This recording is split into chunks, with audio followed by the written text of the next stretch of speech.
trying to continue with learning from scratch how to use the lathe, because I've been dabbling with it, but I don't really understand a lot. So I wanted to gain some more understanding. Though the more that I learn, the more I realize I don't know enough, and that I know enough just to be dangerous. Say hello to my cat. She always likes to make an appearance. Is she gonna help me learn? Are you gonna help me learn? I don't think you're gonna help. Are you helping? No, you're not helping. I know. So I've started going through this book that my dad gave me, Craft of Wood Turning, from John Sainsbury. And I realized that I need to buff up on grinding. So once I come up with a spot to permanently put my grinders, I will attach this Wolverine grinder so I can actually do a decent bevel on my gouges. But I haven't come up with that yet. So I thought I would start with the basics and try to figure out what are all these tools and what am I going to use them for. So, and everywhere I look there seems to be a different description for different tools. Like, I think this is a scraper.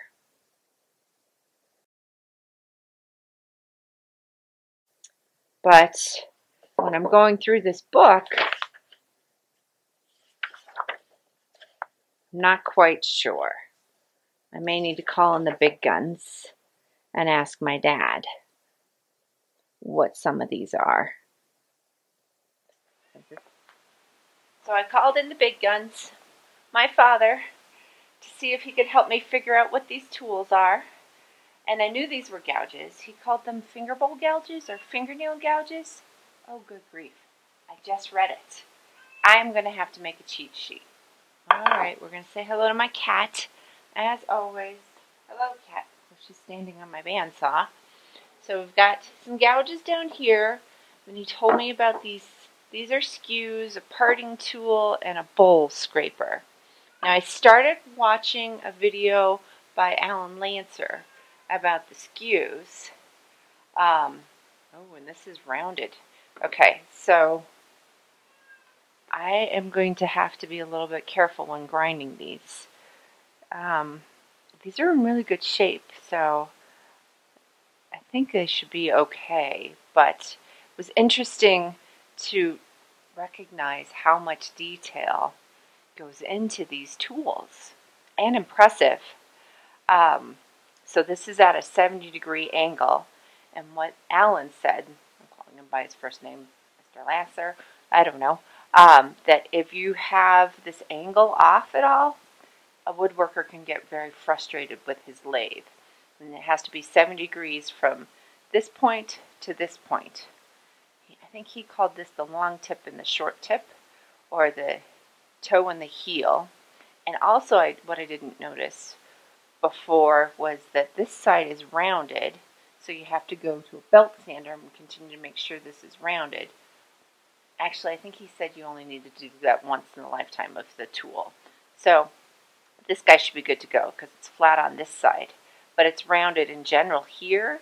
So when I'm going to grind it, he indicated I needed to, ow, rude. I had to put pressure in the middle because otherwise you're not going to have a good bevel. It'll roll. So something to think about when I'm grinding these. And this guy seems to be flat on both sides, but it still seems to have the 70-degree angle. Oh, and Pops said I need to grind this at 30 degrees. That was helpful. Oh, he did that too. This is at 30 degrees as well. So he in that video said straight or parallel or horizontal to the grinder. Dad says 30 degrees. So my next experiment will be in grinding. I saw a video where if you take a Sharpie and mark it on your tools, that could help you find the right angle on your grinder. to do your skew chisel. Because I've got the chucks in place, but now I've got to sharpen my tools before I even remotely get started. So let's see. I'm going to use the white one versus the gray one. The gray one is way too gritty, or it's too much. So, but before I get started, I got to set my tool rest to the right angle and then see where the Sharpie rubs off, so I'm doing this correctly. Previously in my video, I mentioned that I thought this might have been a catch. Now I went back and looked at Alan Lasser's tutorial again, and what happens when you get these guys, plus it's a wet piece of wood, so it's probably not going to be the best example of how to use this chisel skew, but I really want to try and master the chisel skew first. I know the bowl gouge is probably the best way to get a lot of pieces of bark off, but I'm going to start with the skew. Now what the video that I watched said is when you get these, so when you get these pieces here that are lifting up, and that could be a good reminder for me, is that when your wood starts to flake off or lift up like that, that means I've lifted up my chisel too much. So I've got to find my bevel and have the right angle to get this wood off. So let's try again and see what happens.